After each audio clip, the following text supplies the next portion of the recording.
ಅಂತಾರಾಷ್ಟ್ರೀಯ ಷಡ್ಯಂತ್ರದ ಬಗ್ಗೆ ಮುಂದುವರಿದ ಮಾಹಿತಿ. ಈಗ GMO ಈ ಲಾಕ್ಡೌನ್ನಿಂದ ಸ್ವಾಭಾವಿಕ ವ್ಯಾಪಾರ ಮತ್ತು ಈ ಕೃಷಿ ಚಟುವಟಿಕೆ ಕಮ್ಮಿಯಾಗಿದೆ. ಸೊ ಸ್ವಾಭಾವಿಕವಾಗಿ ಆಹಾರದ ಕೊರತೆ ಉಂಟಾಗುತ್ತೆ.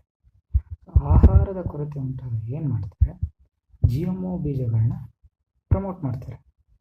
ಅದಕ್ಕೆ ಈಗ ಹೊಸದಾಗಿ ಒಂದು ಹೆಸರು ಬೇರೆ ಕೊಟ್ಟಿದ್ದಾರೆ, ಬಯೋ ಫಾರ್ಟಿಫೈಡ್ ಅಂತ. ಅಂದರೆ ಜೆನೆಟಿಕಲಿ ಮಾಡಿಫೈಡ್ ಸೀಡ್ಸ್ನ ಬಿಡ್ತಾರೆ.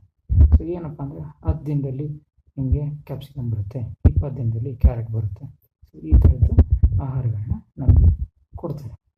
ಸೊ ಈ ಥರ ಆಹಾರ ತಿನ್ನೋದ್ರಿಂದ ನಮಗೆ ಸಂಪೂರ್ಣವಾದ ಪೌಷ್ಟಿಕಾಂಶ ಸಿಗಲ್ಲ. ಮತ್ತು ಆ ಆಹಾರಗಳಲ್ಲಿ ಈ ಮಕ್ಕಳು ರೀಪ್ರೊಡ್ಯೂಸ್ ಮಾಡುವಂತಹ ಒಂದು ಕ್ಷಮತೆ ಕಮ್ಮಿ ಆಗುತ್ತೆ.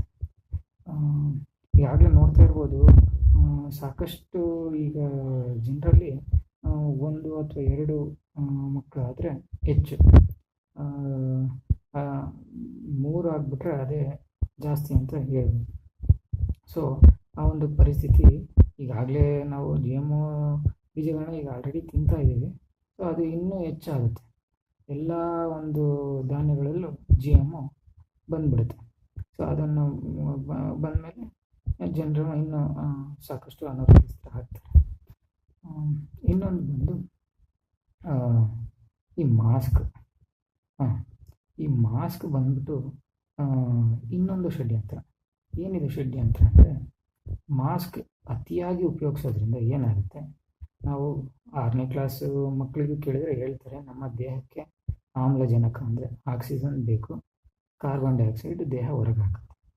ಸೊ ಆಕ್ಸಿಜನ್ನ ಬೇಕಿರೋದಕ್ಕೆ ನಾವು ನಿರಂತರವಾಗಿ ಉಸಿರಾಡ್ತೀವಿ. ಉಸಿರು ಎಷ್ಟು ಮುಖ್ಯ ಅಂದರೆ, ಒಂದು ಗಳಿಗೆ ನಾವು ಉಸಿರಾಡದಂಗೆ ಇರೋಕ್ಕಾಗಲ್ಲ. ಸೊ ಅಂದರೆ ಅದೇನು ನಮ್ಗೆ ತೋರಿಸುತ್ತೆ ಅಂದರೆ, ನಮ್ಮ ದೇಹಕ್ಕೆ ಆಮ್ಲಜನಕ ಅತ್ಯಂತ ಹೆಚ್ಚು ಅವಶ್ಯಕ ಅನ್ನೋದನ್ನು ತೋರಿಸುತ್ತೆ. ಯಾವುದೇ ಒಂದು ದೇಹ ಅತ್ಯಂತ ಆರೋಗ್ಯಕರವಾಗಿರ್ಬೇಕಂದ್ರೆ ಅದಕ್ಕೆ ಹೆಚ್ಚು ಆಕ್ಸಿಜನ್ ಬೇಕು. ಅದಕ್ಕೆ ನೋಡಿ, ನೀವು ಯಾರಾದರೂ ರೋಗಿಗ್ರಸ್ತರಾದರೆ ಅವ್ರಿಗೆ ಆಕ್ಸಿಜನ್ ಕೊಡ್ತಾ ಇದ್ದಾರೆ, ವೆಂಟಿಲೇಟರಲ್ಲಿ ಇಟ್ಟಿದ್ದಾರೆ ಅಂತೆಲ್ಲ ನೀವು ಕೇಳಿರ್ತೀರ. ಸೊ ಆಕ್ಸಿಜನ್ ಅಂದರೆ ಆಮ್ಲಜನಕ ನಮಗೆ ಹೆಚ್ಚು ಬೇಕು. ಆಮೇಲೆ ನಾವೇನು ಬಿಡ್ತೀವಿ, ಆಕ್ಸಿಜನ್ನ ತೊಗೊಂಡು ಇಂಗಾಲವನ್ನು ಬಿಡ್ತೀವಿ, ಅಂದರೆ ಕಾರ್ಬನ್ ಡೈಆಕ್ಸೈಡನ್ನ ಹೊರ ಹಾಕ್ತೀವಿ.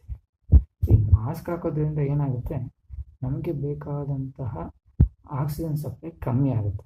ಆಮೇಲೆ ನಾವು ಬಿಡ್ತಕ್ಕಂತಹ ಈ ಕಾರ್ಬನ್ ಡೈಆಕ್ಸೈಡ್ ಮತ್ತು ಆ ಮಾಸ್ಕಲ್ಲೇ ಕುಂತಿರುತ್ತೆ, ಮತ್ತು ಉಸಿರಾಡ ತಗೊಂಡ್ರೆ ಅದೇನೇ ಮತ್ತೆ ವಾಪಸ್ ಮಾಡ್ತೀವಿ. ಅಂದರೆ ನಮಗೆ ಎಷ್ಟು ಬೇಕೋ ಅಷ್ಟು ಆಕ್ಸಿಜನ್ನು ಮಾಸ್ಕ್ ಉಪಯೋಗಿಸೋದ್ರಿಂದ ಸಿಗಲ್ಲ. ಈ ಕಾರಣಕ್ಕೆ ದೇಹದಲ್ಲಿ ಒಂದು ಬದಲಾವಣೆ ಇತ್ತು. ಏನದಪ್ಪ ಬದಲಾವಣೆ ಅಂದರೆ, ನಮ್ಮ ದೇಹದಲ್ಲಿರ್ತಕ್ಕಂತಹ ಆಕ್ಸಿಜನ್ ಕೊರತೆಯಿಂದ ಅವು ಸಾಯ್ತವೆ. ಸತ್ತು ಆ ಕಣಗಳು ಕ್ಯಾನ್ಸರ್ ಸೆಲ್ ಆಗಿ ಮಾರ್ಪಾಡಾಗ್ತವೆ. ಸೊ ಈ ಒಂದು ಕಂಡೀಷನ್ಗೆ ಹೈಪಾಕ್ಸಿಯಾ ಅಂತ ಕರೀತಾರೆ. ಮತ್ತು ಈ ಒಂದು ಆವಿಷ್ಕಾರಕ್ಕೆ ವಿಜ್ಞಾನಿಗೆ ನೊಬೆಲ್ ಪ್ರಶಸ್ತಿ ಸಹ ಬಂದಿದೆ. ನೀವು ಇದ್ರ ಬಗ್ಗೆ ರಿಸರ್ಚ್ ಮಾಡ್ಬೋದು, ಇದೇನು ನಾನು ಹೊಸದಾಗಿ ಹೇಳ್ತೇನೆ. ಸೊ ಅಷ್ಟು ಇದು ಒಂದು ಅಂಶ. ಇನ್ನೊಂದು ಅಂಶ ಏನಂತ, ಆಕ್ಸಿಜನ್ ಕೊರತೆಯಿಂದಾಗಿ ನಮ್ಮ ದೇಹದಲ್ಲಿ ರೋಗ ನಿರೋಧಕ ಶಕ್ತಿ ಕಮ್ಮಿ ಆಗುತ್ತೆ. ನಮಗೆ ಬೇರೆ ಯಾವುದೇ ಒಂದು ಸಣ್ಣ ಪುಟ್ಟ ಸಮಸ್ಯೆ ಇದ್ರೂ ಅದು ನಮಗೆ ನಮ್ಮ ದೇಹ ವಿರುದ್ಧ ಹೋರಾಡದೇ ಇರುವಂಥ ಆಕ್ಸಿಜನ್ ಕೊರತೆಯಿಂದ ಹೋರಾಡದೇ ಇರುವಂಥ ಒಂದು ಸಂದರ್ಭದಲ್ಲಿ ಸಾಕಷ್ಟು ನೋವು ಅನುಭವಿಸ್ಬೇಕಾಗುತ್ತೆ. ಸೊ ಆ ಕಾರಣಕ್ಕೆ ನಾವು ಮತ್ತೆ ಆಸ್ಪತ್ರೆಗೆ ಹೋಗ್ತೀವಿ. ಆಸ್ಪತ್ರೆಗೆ ಹೋದರೆ ನಿಮಗೆ ಸ್ವಲ್ಪ ನೆಗಡಿ ಕೆಮ್ಮು ಅಂದರೆ ಸಾಕು, ಕೋವಿಡ್ ಟೆಸ್ಟ್ ಮಾಡ್ತಾರೆ. ಸೊ ಅಲ್ಲಿರುವಂತಹ ಈ ಟೆಸ್ಟ್ ಸ್ಕ್ಯಾನ್ ಕಿಟ್ ಉಪಯೋಗಿಸ್ಬಿಟ್ಟು ಮತ್ತೆ ನಿಮ್ಮನ್ನ ಪಾಸಿಟಿವ್ ಮಾಡುವಂಥದ್ದು ಈ ಮಾಸ್ಕ್ನ ಷಡ್ಯಂತ್ರ.